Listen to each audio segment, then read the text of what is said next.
एक बार एक राजा ने निर्णय लिया कि वह प्रतिदिन 100 अंधे लोगों को खीर खिलाएगा ताकि वे तृप्त हों और उसका नाम धर्मात्मा के रूप में प्रसिद्ध हो। कई दिनों तक यह आयोजन सुचारू रूप से चलता रहा, लेकिन एक दिन दुर्भाग्यवश खीर वाले दूध में एक सांप ने विष डाल दिया।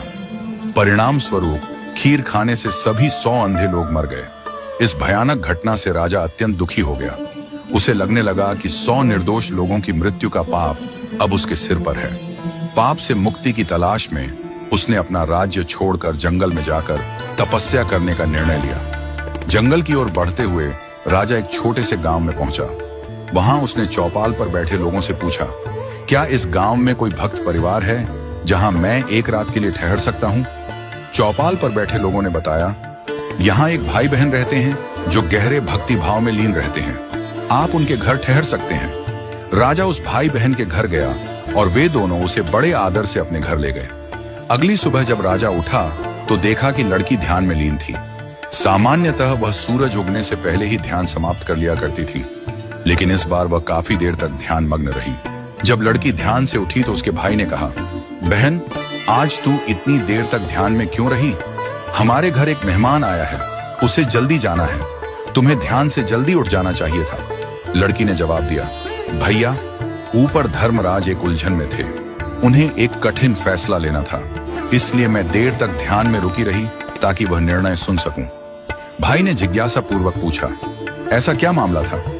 लड़की ने बताया, फला राज्य का राजा 100 अंधे लोगों को खीर खिलाता था, लेकिन एक दिन खीर जहरीली हो गई और वे सभी मर गए। धर्मराज उलझन में थे कि इस पाप का दोष किसे दिया जाए, राजा को, सांप को या रसोइये को जिसने दूध को खुला छोड़ दिया।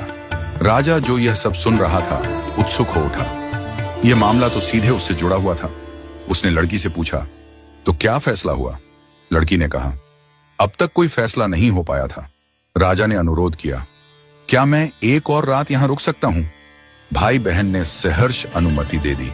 चौपाल में बैठे लोगों ने जब देखा कि राजा एक और रात उसी घर में ठहरा है तो उनके मन में संदेह उत्पन्न हुआ। वे बातें बनाने लगे, ये राजा भक्ति का दिखावा कर रहा है, निश्चित रूप से उसकी नीयत लड़की को देखकर खराब हो गई है। अब वह लड़की के साथ भाग जाएगा या फिर यहीं ठहरा रहेगा।